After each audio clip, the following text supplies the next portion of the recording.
On n'entend pas Maëla. Bizarre. Il y a que nous qui n'entendons pas. Le son marche plus là. Ah, mais quitte ça. Enlève le truc en fait.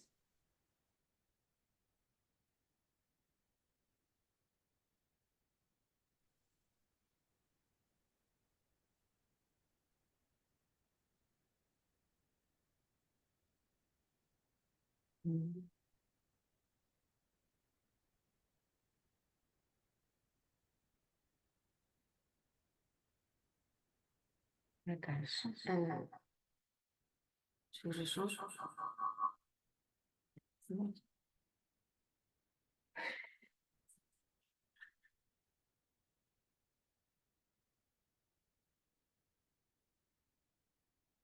Mais Mamie, elle entend ou pas?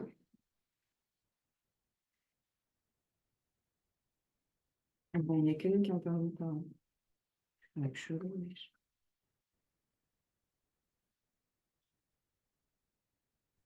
Je comprends pas parce qu'on entend le reste.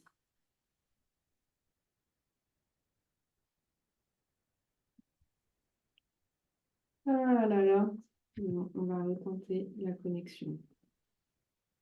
Excusez-nous, on a un petit bug technique. Là, on entend. Ah là, vous entendez? Ok, bah donc on est bon là. Oui, on est bon. Ok, Désolée. super. Et là, vous voyez bien notre écran. Oui, tout va bien, tout va bien. Ok, Merci parfait. beaucoup. On peut commencer. Désolée du retard. Eh ben, bonjour à tout le monde. Manuel Demerck, je suis directeur des études de la Fondation pour le logement. On a ce petit webinaire du CAL, le collectif des associations pour le logement. Ce matin, on en fait de temps en temps pour que nos membres qui ont envie de partager un petit peu des résultats de leurs études, de leur campagne, de leur plaidoyer, puissent accaparer quelques quarts d'heure de votre temps en début de matinée pour vous présenter. Et là, on a une présentation du sixième rapport de l'Observatoire des expulsions de lieux de vie informels. C'est Célia Mougel qui le coordonne et qui est avec nous du CNDH Rome Europe qui va nous en parler avec Oran Lama qui est chargé de plaidoyer à Médecins du Monde.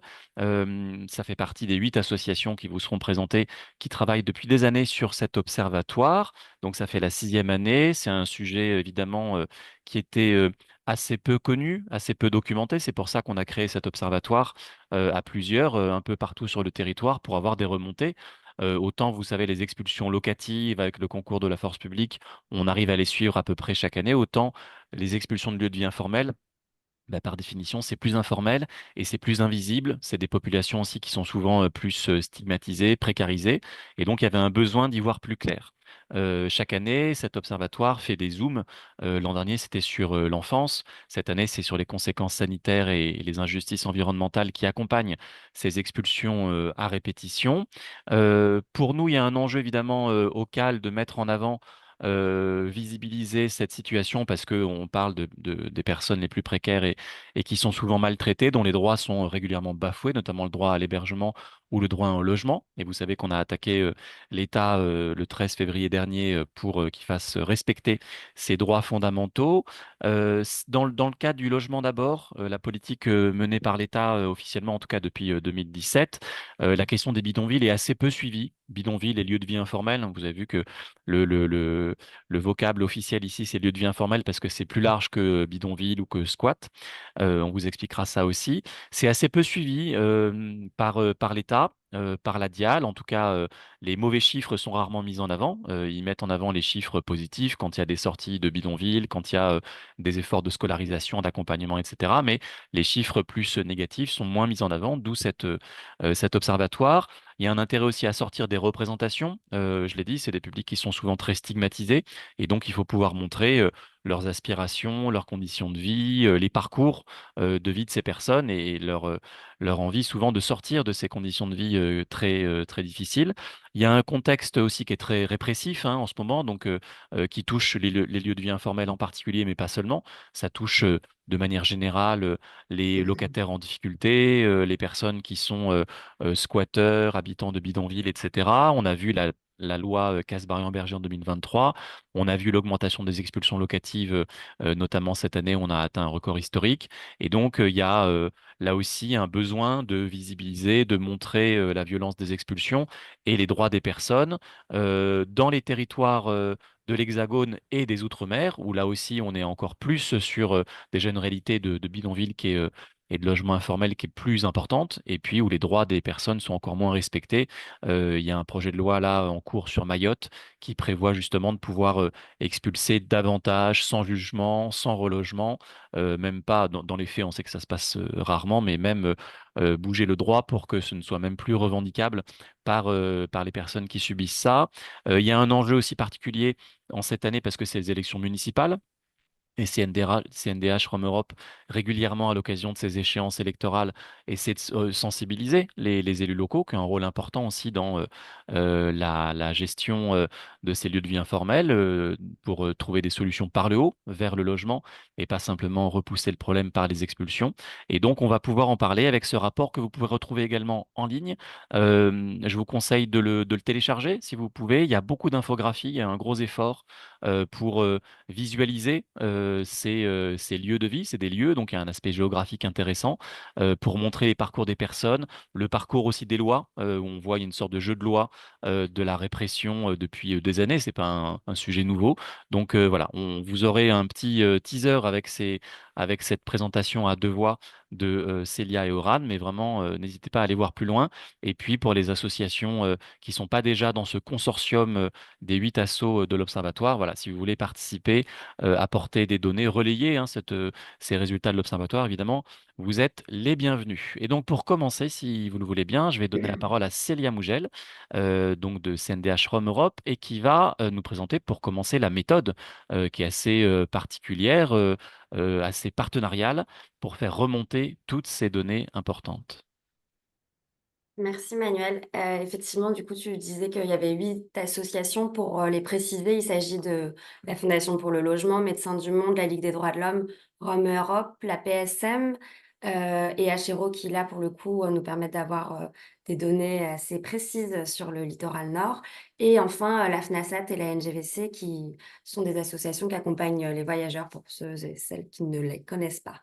C'est important de dire un mot sur le fait que c'est un collectif d'associations, puisqu'on a toutes et tous des activités et des accompagnements qui sont différents, ce qui nous permet, par l'Observatoire des expulsions, d'avoir une approche globale par les lieux de vie et pas uniquement par public.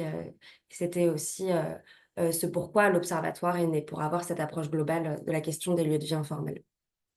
S'agissant de la méthodologie, on s'appuie sur différentes ressources. Donc, tout d'abord, l'Observatoire des expulsions se nourrit des données qui sont remontées par ces différentes associations et par leurs différents réseaux. Donc, il s'agit des remontées des associations qui accompagnent les personnes, qui permettent d'avoir un certain nombre d'informations sur les expulsions.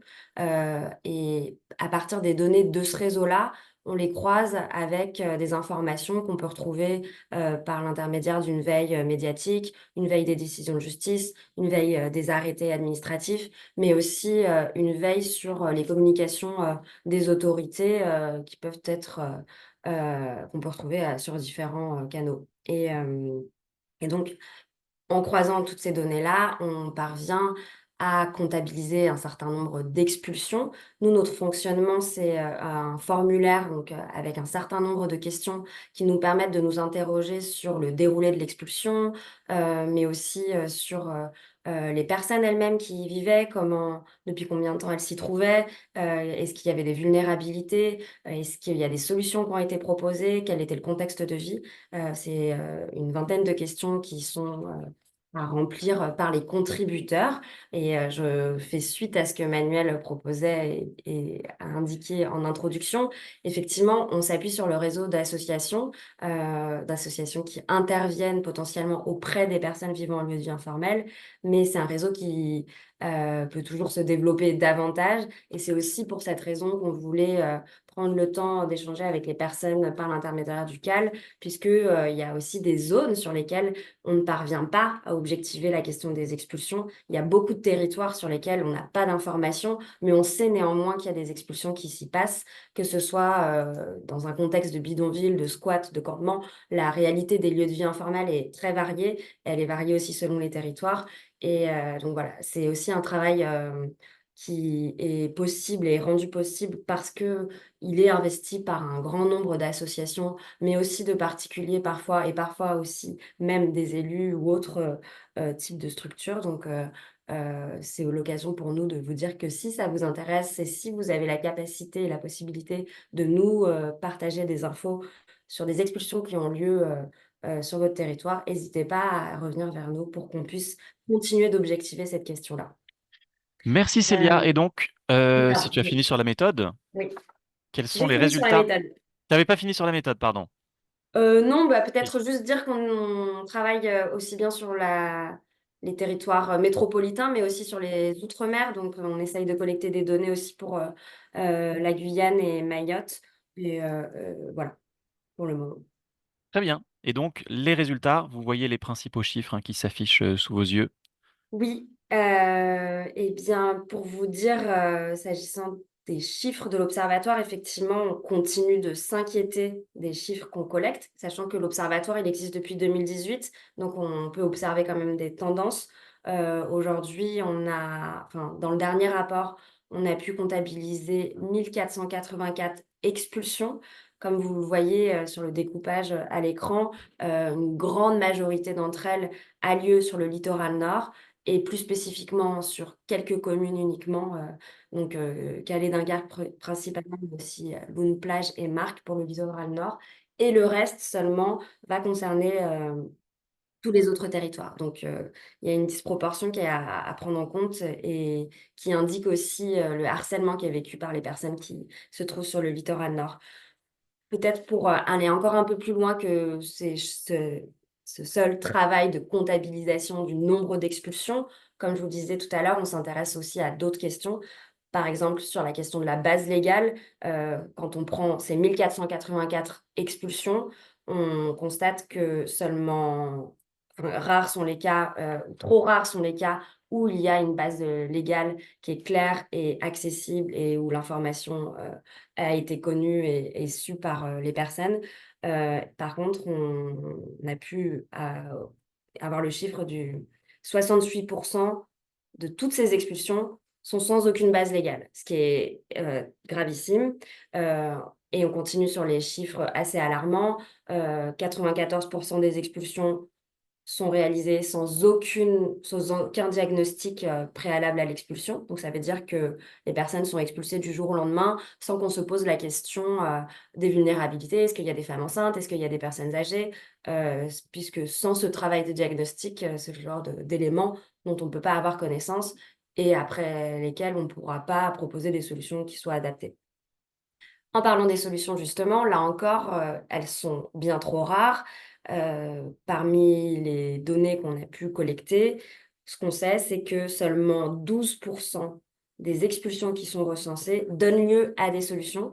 Et bien souvent, il s'agit de solutions qui sont extrêmement temporaires, donc des mises à la jour, des mises à l'abri de quelques nuits en hôtel et comme vous pouvez l'imaginer, les solutions pérennes, donc l'accès au logement par exemple, sont extrêmement rares à tel point que c'est moins de 10 cas sur la totalité des situations qu'on a pu recenser.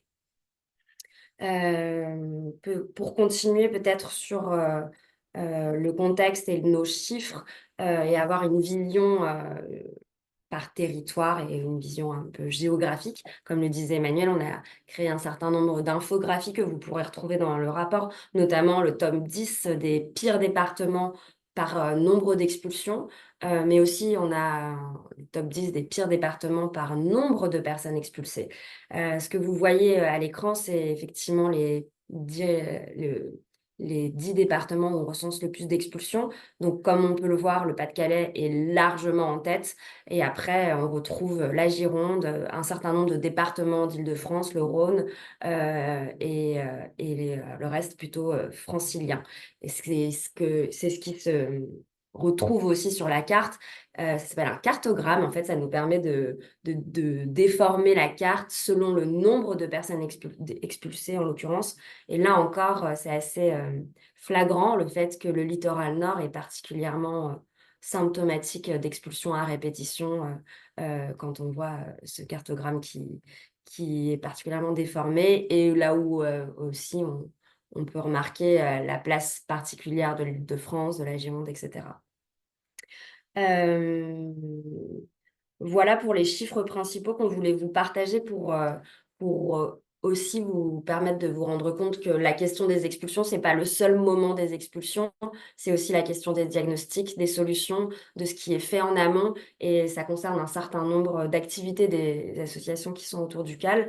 Donc, on voulait prendre le temps de vous parler de ces chiffres qui peuvent aussi être utilisés au niveau plus local, puisque là, dans le rapport de l'Observatoire, on a une approche assez globale du territoire pour donner à voir comment ça se passe au national, mais on peut aussi zoomer pour chaque territoire et s'intéresser plus particulièrement à tel ou tel département pour comprendre ce qui se passe au niveau des expulsions et mettre ça en parallèle avec une potentielle stratégie de résorption ou à l'inverse, l'absence de celle-ci.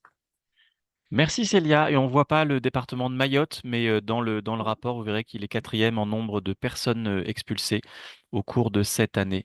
On va passer maintenant au Zoom avec Oran Lama, qui est chargée de plaidoyer à Médecins du Monde et qui est par ailleurs présidente du CNDH Rome Europe. Le Zoom, c'est les injustices environnementales qui sont liées aux expulsions et puis tout simplement à la vie dans des lieux de vie informels. Oui, merci, merci Manuel. En effet, cette année, on a voulu choisir un axe thématique du rapport. Tu l'as rappelé au début, l'an dernier, on s'était intéressé à l'impact des expulsions sur l'enfance. Et cette année, on a voulu un petit peu creuser sur la question des effets des expulsions à répétition sur la santé des personnes qui vivaient en lieu de vie informel. Et on a particulièrement travaillé sur l'exposition à des nuisances environnementales dont ces personnes sont souvent les premières victimes. Et du coup, ce travail d'analyse, on a cherché à interroger un petit peu pourquoi on constatait, nous, sur les lieux sur lesquels on intervenait, un état de santé globalement dégradé des populations qu'on rencontre. On le sait, la santé, elle n'est pas uniquement déterminée par des facteurs physiologiques, génétiques ou des comportements individuels liés à l'alimentation, à la consommation de tabac, d'alcool, mais aussi, elle est aussi déterminée par des facteurs environnementaux. L'environnement est un déterminant majeur de la santé des personnes. Et on évolue dans le cadre des lieux de vie informels. Et donc, du coup, comment ces environnements dégradés sont un facteur déterminant de la santé des personnes. Et donc, dans ce cadre-là, on aborde en fait la question de la santé environnementale. Et la santé environnementale, si on doit la définir, en tout cas telle que l'a définit l'Organisation mondiale de la santé, c'est l'exposition en fait à des facteurs externes de l'environnement, qu'ils soient biologiques, physiques ou chimiques, qui peuvent avoir des effets positifs comme négatifs sur la santé globale des personnes, que ce soit leur santé physique, leur santé mentale. Et dans la santé environnement, on sait aussi que ces expositions, elles vont interagir avec d'autres déterminants de la santé, qui soient comportementaux ou sociaux ou culturels. On entend l'environnement au sens assez large, c'est-à-dire qu'on va prendre en compte les conditions de vie, les conditions de logement, d'accès aux services, mais aussi l'exposition à des facteurs de l'environnement qui peuvent être nocifs pour la santé. Et ces facteurs, ça peut être voilà, des nuisances sonores, par exemple la pollution de l'air, l'enjeu de l'accès à l'eau, l'exposition à voilà, diverses pollutions, à des substances nocives. Pour rappeler également qu'en santé environnement, on sait que ces expositions, en fait, on est tous exposés à des facteurs de l'environnement qui peuvent impacter notre santé. En revanche, on n'est pas égaux face à ces expositions puisque certains groupes de personnes sont plus ou moins en capacité de se protéger en fait de ces expositions. Or, quand on regarde les conditions d'habitat en lieu de vie informel, ces conditions d'habitat ne permettent pas aux personnes une protection. D'autant plus, et du coup c'est là où on rentre un peu dans le cœur de notre sujet, que ces personnes sont régulièrement sujettes à des expulsions de leur lieu de vie et donc doivent se déplacer régulièrement, sont régulièrement éloignées des services de santé auxquels elles pouvaient accéder, doivent régulièrement du coup reconstruire leurs habitats et voilà, se réinstaller quelque part.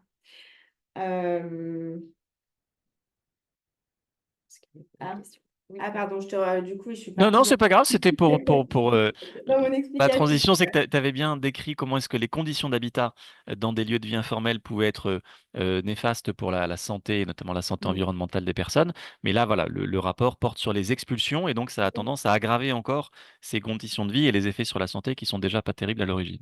Ouais, tout à fait. Du coup, c'est ce qu'on voit en fait aussi dans ce rapport et ce qu'on essaye d'analyser, c'est qu'en fait ces expulsions, on voit qu'elles renforcent ces inégalités parce que elles vont contraindre les personnes à s'installer dans des zones encore plus dégradées où elles sont exposées à des risques sanitaires d'autant plus forts et où elles rencontrent d'autant plus de difficultés pour accéder aux soins. Et donc, on voit un petit peu des effets en cascade des expulsions, puisque du fait des expulsions, on voit une dégradation de la santé, parce que la santé, n'est pas forcément une priorité quand les personnes se retrouvent dans une logique de survie, devoir retrouver un lieu d'habitat. Les expulsions, elles dégradent aussi la santé parce que quand on a pu entamer un parcours de soins, et ben, ce parcours de soins peut être rompu. Et donc, globalement, ça accélère la dégradation de l'état de santé. Et on voit donc que ça aggrave ce qui est considéré comme du coup, des injustices environnementales, c'est-à-dire que les personnes sont déjà dans des environnements dégradés. En plus de ça, ces effets de relégation, voilà, ça les touche particulièrement. Et donc, on considère que ça constitue des injustices environnementales.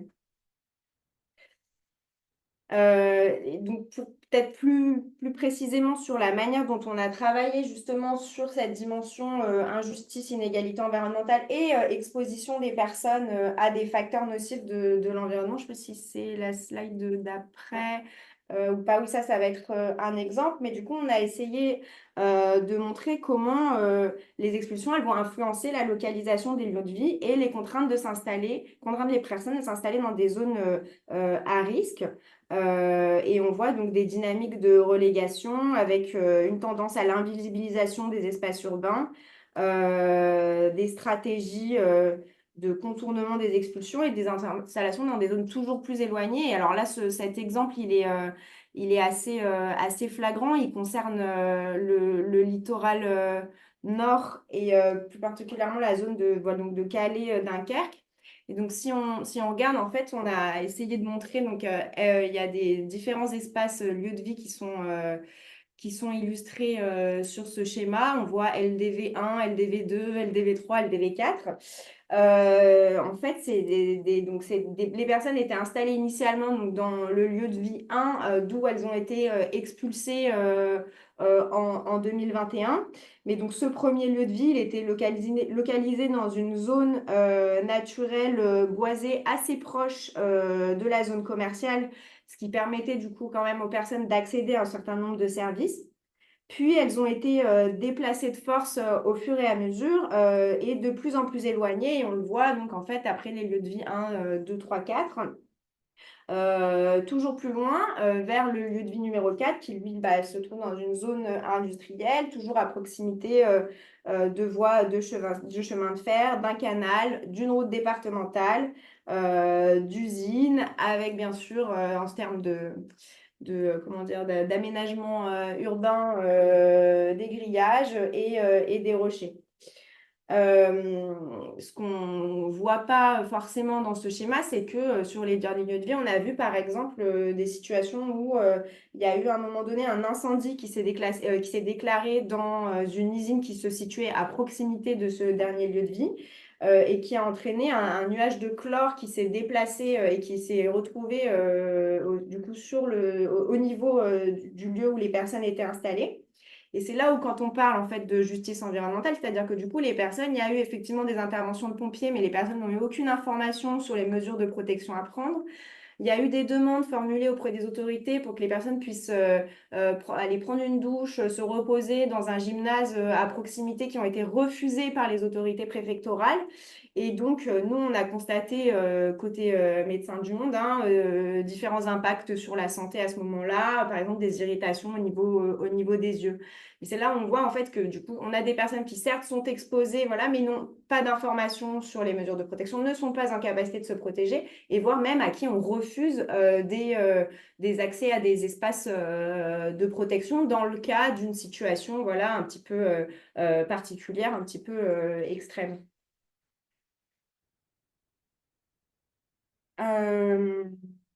Pour continuer peut-être sur...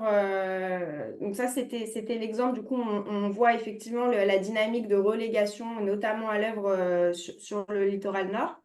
Mais plus globalement, dans ce rapport, du coup, on a essayé de s'intéresser à différentes expositions environnementales qui pouvaient toucher les personnes vivant en lieu de vie informel et de voir aussi voilà, leurs impacts et les risques en fait, que ça comportait pour la santé. Et donc, on a essayé ensuite de les transposer à en tout cas d'analyser la situation de différents lieux de vie.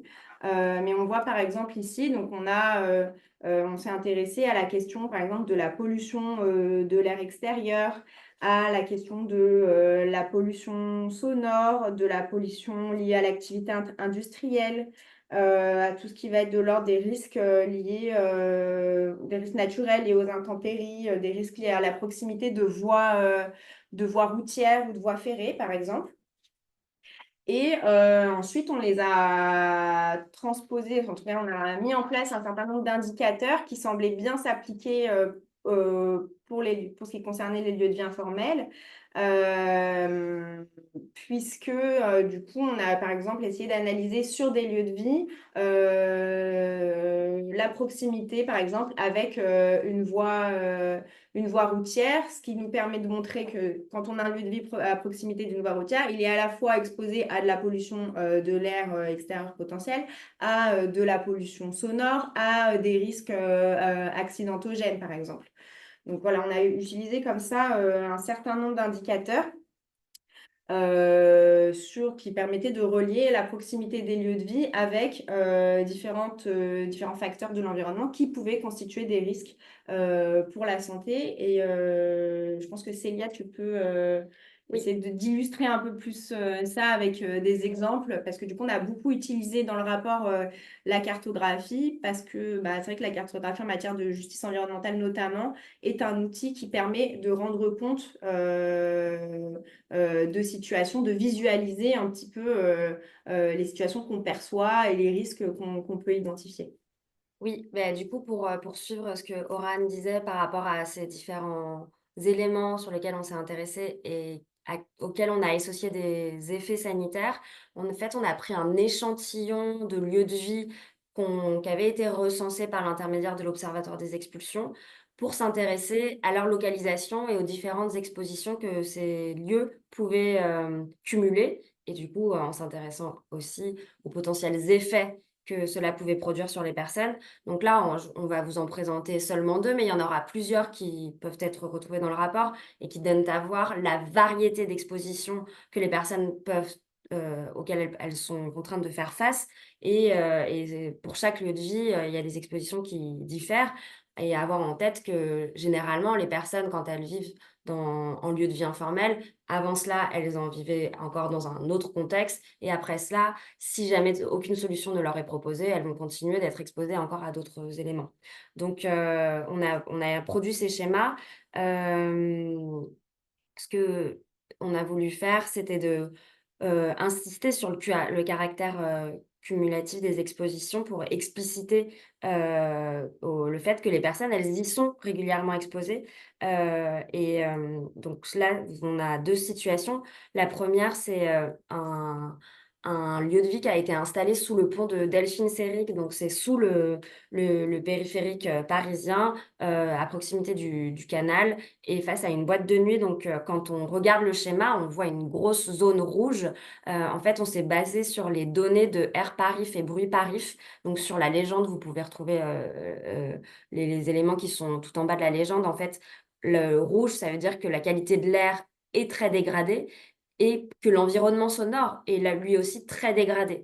Donc, effectivement, des personnes qui se trouvent en plein air, vivant en tente et dans cette situation-là, sont beaucoup plus exposés que quelqu'un qui effectivement se trouverait dans son appartement, là aussi à côté d'un périphérique, où bien sûr les expositions environnementales, elles nous concernent toutes et tous, mais ce qu'on a voulu faire en faisant ce travail de schéma et par l'intermédiaire de l'observatoire, c'était montrer le cumul des inégalités que les personnes vivant en lieu de vie informel subissent déjà et qui par ailleurs les mettent dans des situations aussi problématiques que celle-ci. Donc, sur le pont de Delphine-Seyrig, comme je vous disais, on voit sur le schéma le périphérique, la zone rouge concernant l'air et l'environnement sonore dégradé.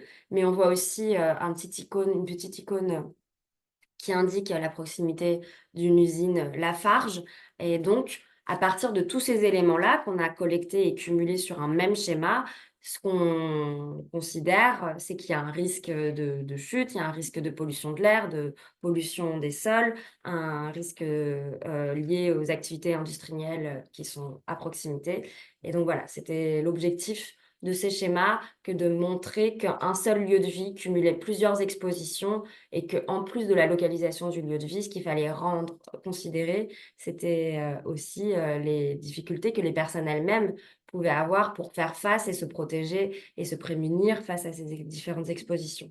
Si on s'intéresse à l'autre schéma que vous trouvez à droite de notre diapo, c'est un schéma dont Oran va vous parler aussi un peu plus, enfin une situation qu'Oran vous reparlera un peu plus tard. Là, il s'agit de l'école de Feyzan à Saint-Genis-Laval qui se trouve dans le Rhône. Et en fait, l'école en question a été désaffectée et des personnes se sont installées à l'intérieur de cette école qui avait été vidée du fait de la proximité de la raffinerie Total Énergie. Donc tous les petits cercles que vous voyez de l'autre côté du grand axe routier, il s'agit des cheminées de la raffinerie. Et donc les conséquences sur la santé des personnes ont déjà été euh, considérées et actées, puisque c'est pour cette raison que l'école avait été désaffectée et qu'elle a été déplacée un peu plus loin.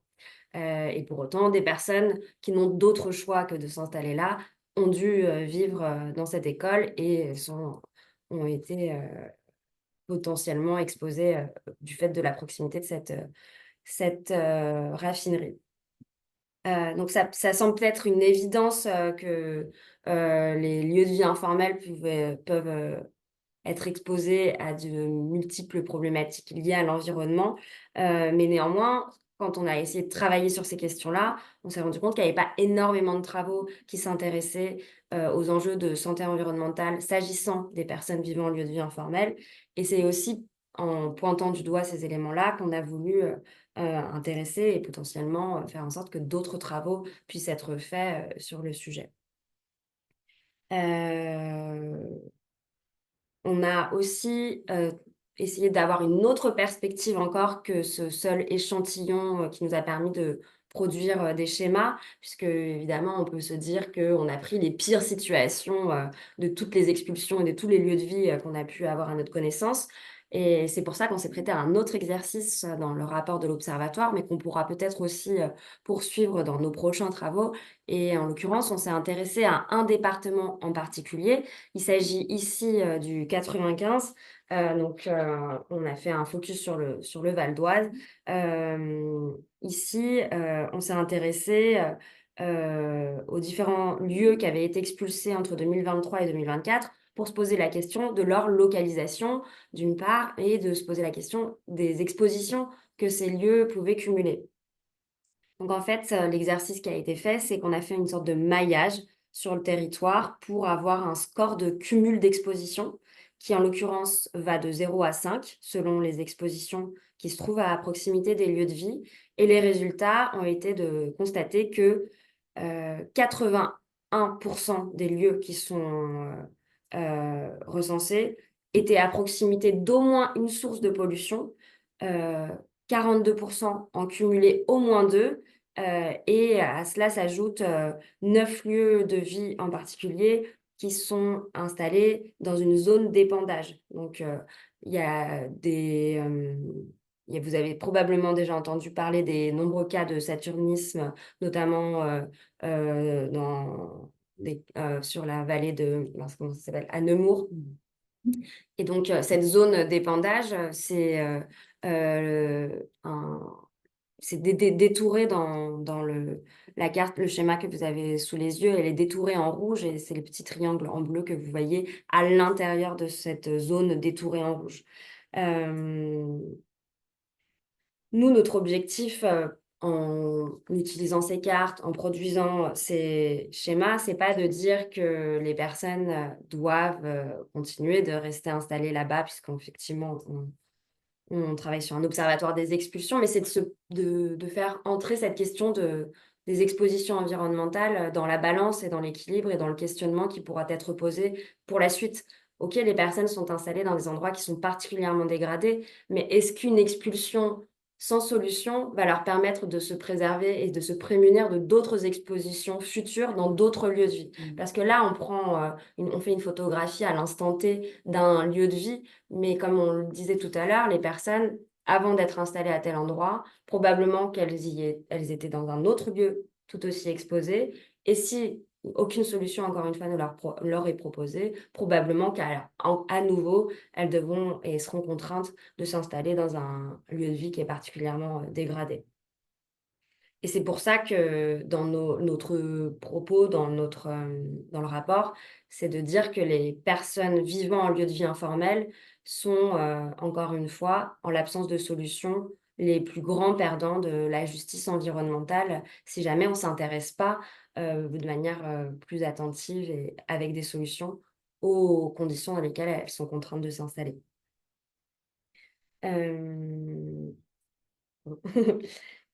Oui, alors peut-être vous dire un mot, mais je laisserai aussi Oran nous parler plus précisément du Rhône.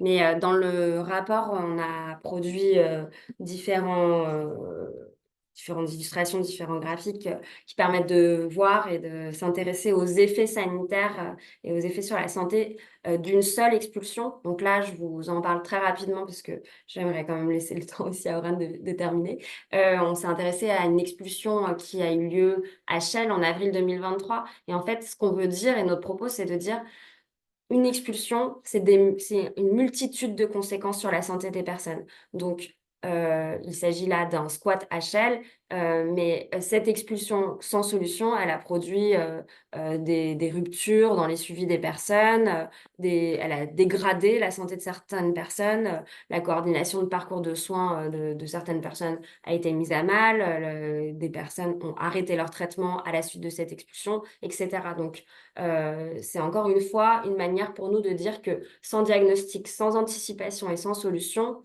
on ne pourra pas anticiper ce type de conséquences et préserver les personnes de ces nombreuses conséquences sur leur santé. Donc, c'est un travail à continuer de mettre en avant pour faire en sorte que ces conséquences n'aient pas lieu.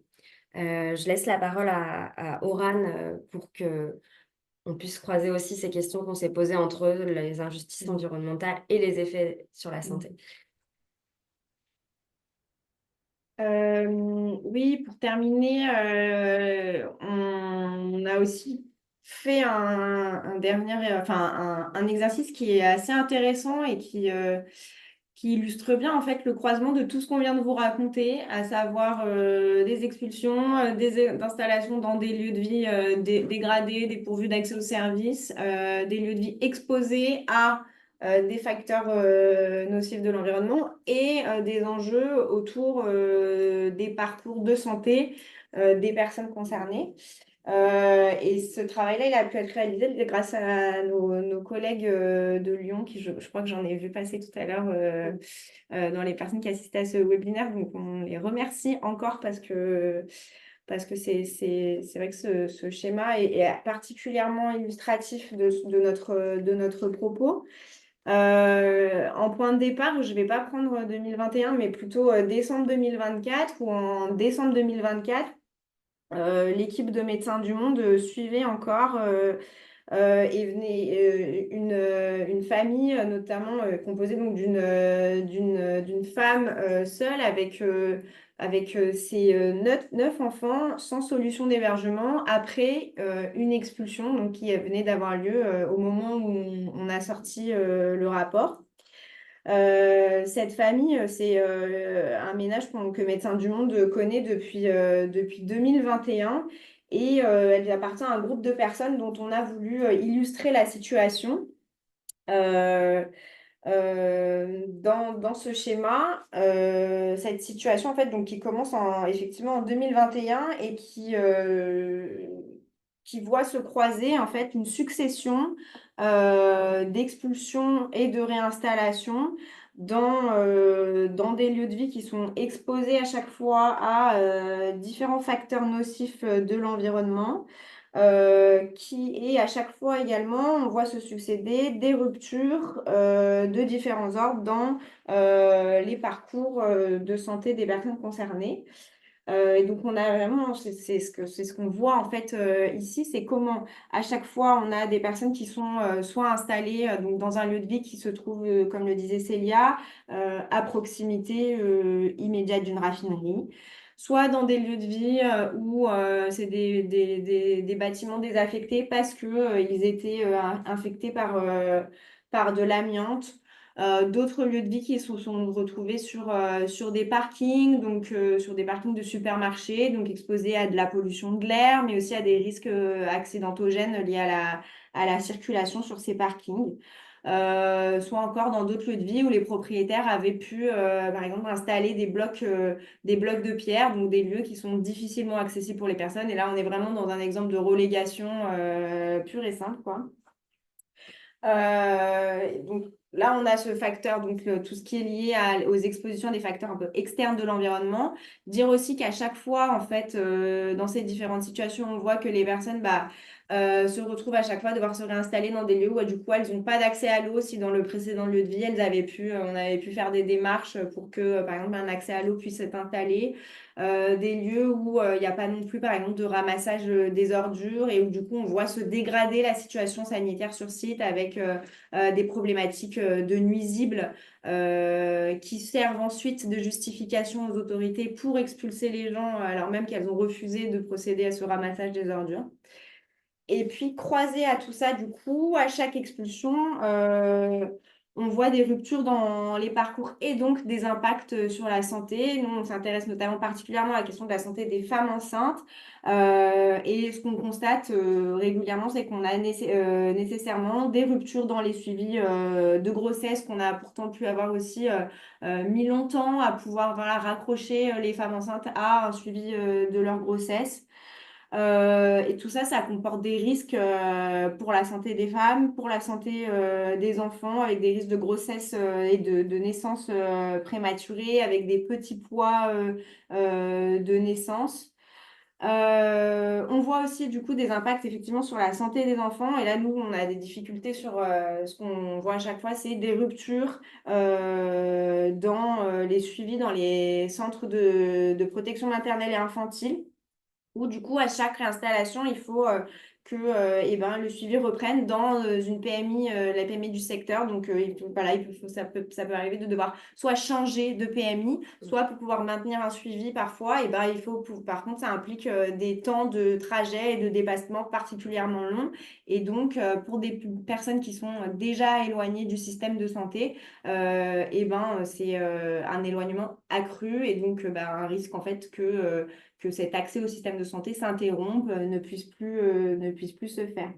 Et puis, on a aussi des situations, voilà, parmi ces ménages, le ménage dont je vous parlais au début, on a des personnes avec des pathologies lourdes qui sont parfois avec des suivis, des pathologies lourdes, lourdes comme des cancers qui se retrouvent donc successivement expulsés, réinstallés dans des lieux de vie, des personnes qui peuvent être parfois aussi dépendantes, qui ont des difficultés d'accès à des services sanitaires, à des conditions de vie adaptées en fait, ne serait-ce même à leur situation médicale. Et ça pose des problématiques d'hygiène et on voit aussi que du coup, ils ont des états de santé qui se dégradent hyper rapidement et que nous, les alertes qu'on peut faire auprès des autorités pour demander justement des solutions médicales et d'hébergement adaptés à ces situations de santé restent souvent vaines et sans réponse. Et n'empêche pas en fait qu'il y ait des expulsions à répétition pour ces personnes. Donc voilà, ce schéma, il permet vraiment de montrer tous ces croisements-là sur la situation de ménage d'un groupe de personnes en fait, qui voient se cumuler tout un tas d'éléments qui vont avoir du coup tout un tas d'impacts aussi sur leur santé. Et c'est ça qu'on a voulu du coup montrer dans ce rapport. Merci beaucoup à toutes les deux. On va passer aux questions. Vous pouvez retrouver toutes les infographies et les analyses et les chiffres dans le rapport à télécharger en ligne. C'est intéressant l'exemple notamment de Saint-Ouen-l'Aumône dont vous parliez dans le 95 avec les risques de saturnisme, c'est que depuis des décennies, on a beaucoup baissé le saturnisme infantile qui est lié au logement, donc les peintures au plomb, etc., grâce à une action très volontariste, mais qu'en fait on retrouve des situations de saturnisme infantile pour les personnes qui n'ont pas de logement et qui donc sont contaminés non pas par leur logement, la peinture de leur logement, mais par leur environnement. Donc on est vraiment au cœur de cette bascule entre d'un côté l'amélioration des logements en moyenne et puis la montée de l'exclusion du logement et qui a des effets sanitaires équivalents, voire plus graves. Est-ce que parmi les personnes qui sont en ligne, que nous saluons, vous avez des questions, des interventions, ça vous fait penser à quelque chose, des suggestions, des critiques peut-être? N'hésitez pas. Je pense que vous avez accès en ouvrant votre micro ou dans le chat si vous voulez. Mais peut-être que c'est très clair. Pour info, ça a été enregistré et donc la vidéo de présentation sera accessible en ligne prochainement. Voilà, quelqu'un doit filer et nous remercie. Bonne journée. Peut-être Oui, un petit commentaire, moi, de mon côté. Je travaille à Médecins du Monde sur le département de la Seine-Saint-Denis, sur le programme Bidonville. Dire que alors, on reconnaît tout à fait les résultats de ces travaux. Enfin, nous, c'est ce qu'on vit un petit peu tout le temps, hein, de toute façon. Donc, il y a pas de sujet sur les constats.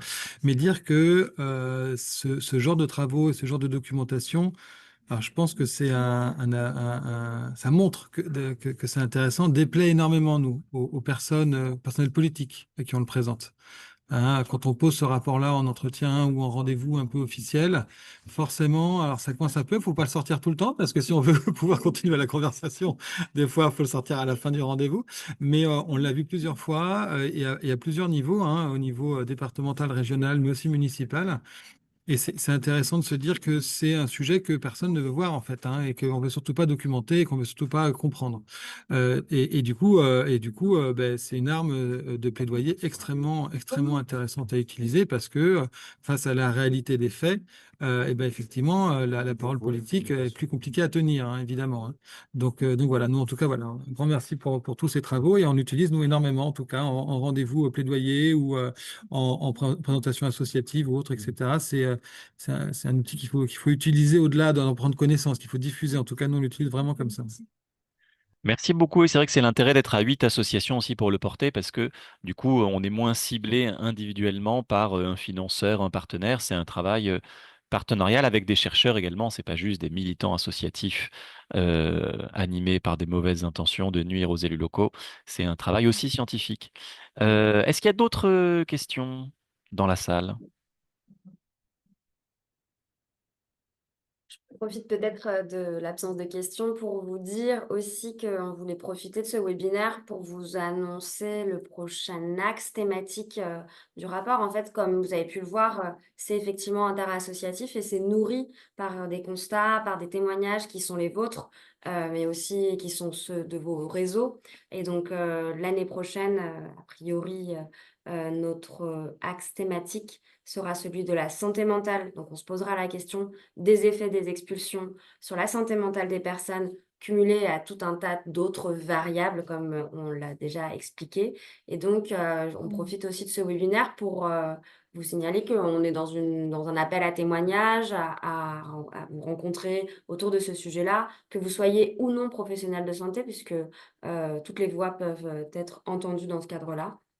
Et donc voilà, n'hésitez pas à nous recontacter si vous pensez que vous pouvez témoigner de la situation des personnes vivant en lieu de vie informel, s'agissant aussi des effets sur leur santé mentale. Parfait, merci beaucoup. Le message est lancé. Une dernière réaction de quelqu'un, si vous voulez? Ou Oran, si tu veux avoir le mot de la fin. Non, je vois qu'il y a un commentaire. Ah oui, une invitation à venir dans le Rhône, où la santé mentale des mineurs non accompagnés en recours que l'on accompagne est catastrophique. Voilà. Oui, bah merci. Bah, ça permet juste peut-être effectivement, oui, pour le. Enfin, je sais pas si c'est le mot de la fin, mais ça permet de pointer la situation des mineurs en recours. Effectivement, c'est aussi redire que ce rapport est un outil aussi. Enfin, on veut montrer que les expulsions et l'habitat précaire concernent une diversité de populations, là où les politiques publiques sont construites en silos, les bidonvilles intra-européens, les gens du voyage, les personnes exilées, les mineurs non accompagnés. Et ce qu'on essaye de montrer, c'est justement qu'en fait, toutes ces populations-là se trouvent dans des situations d'habitat précaire qui se croisent et sont exposées à des expulsions à répétition de leur lieu de vie, ce qui a des impacts, comme on l'a montré, sur leur santé, et que ça les concerne toutes, et que donc il faut appréhender cette question aussi de manière globale et pas en silo comme le font actuellement les politiques publiques. Et c'est le mot de la fin. Et ben Oui. voilà, parfait. Pas de regrets des uns des autres. Une Bah, c'est dernière tout. info, Vas-y, Célia. peut-être pour ceux qui, pardon, qui souhaiteraient devenir contributeurs et comprendre comment ça fonctionne, comment devenir soi-même contributeur, contributrice, quelle que soit la structure. On vous proposera un temps, je ne sais plus si Noémie, tu as la date exacte, c'est début juillet. Donc on communiquera aussi par l'intermédiaire du CAL, donc vous aurez l'info. Et donc là, ça sera un peu plus méthodologique pour savoir qu'est-ce que c'est que devenir contributeur, comment on fait et à quoi ça peut me servir. Euh, voilà pour la suite. Magnifique. Eh ben, très bien, on s'arrête là, ça vous va? Bonne journée à tout le monde. Merci à toutes les deux, Oran et Célia. Et puis n'hésitez pas à aller retrouver le rapport en ligne. Merci. Merci Bonne beaucoup. journée. Merci, au revoir.